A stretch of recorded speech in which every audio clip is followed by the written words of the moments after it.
Tell us about what it was like growing up in Jamaica and how you ended up in sprinting. Is that just kind of what happens in Jamaica? If you're kind of athletic, you end up being a sprinter. Tell us about how it started for you. Yes, definitely. A lot of the athletes in Jamaica end up in sprints. For me, I was born in Trelawney, Jamaica. It is a rural area, so I consider myself a country girl. And I grew up in a family that was a huge family, but growing up, I did not have much. But I have, my mother, I grew up with my mother, my stepfather, and several brothers and sisters. I have five brothers, four sisters. And so I grew up in a large family. And we did not have much, but my mother taught me the value of hard work and just being positive and staying focused. And so when I discovered my gift for running at a very young age, I realized that was the opportunity for me to rise from my humble beginning and become something great out of life. And so I've always just had that in the back of my head. And so I've always worked hard at track and field to the point where everything I do always include running. So although I have a lot of brothers and sisters just to share the task with, my mother always made me the child of choice to be sent to the supermarket because in Jamaica we don't normally stock grocery, we buy like daily. And so especially How far are we talking to the supermarket? How far is that? I want to say about 5 miles. So Okay. yeah, and I would run.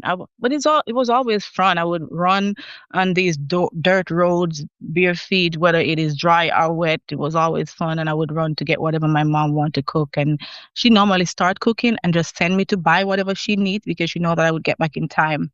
And so I would also, I love running so much that I was beating all the girls and I realized that wasn't enough. So I started to initiate races with the boys, even older boys, and they would be quick to accept the challenge because they're like, okay, I'm gonna beat her. She's just a girl and she's a younger girl. But to their surprise, I win most of those races. And so it become a community entertainment where people would come out of the street just to watch me racing these boys down on the street barefoot. And it was funny because the street that we chose to race on was going downhill. So you're adding that extra speed and you have to maintain your technique and know how to run down the hill when everything is fast. And so track and field is a blessing for me. And I really embrace my talent. And I realized that it doesn't matter where you come from. It's about your hard work, your determination. And I really appreciate being from an humble beginning and born in Jamaica where we don't have like American football. We don't have great basketball teams. And the main sport is track and field. And so I had no choice. If I wanted to get out of Jamaica, if I wanted to be appealing to the US schools to get a scholarship, I had to work extremely hard because it was very competitive. And everywhere you look, you could find a great sprint athlete. And so I had to stay focused, stay on the course, and know that I'm working hard because I wanted to get out of poverty. I wanted to make a life for myself so I can give back to my family.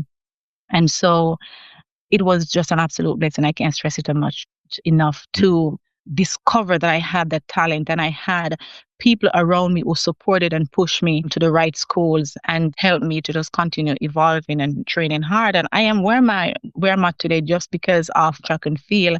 And I think that because I did not have much, my determination was always on a high, no matter how challenging it was, whether I didn't have shoes, whether I didn't have food, I'm going to training because I see it as an opportunity to get better. And I know that my situation would be temporary.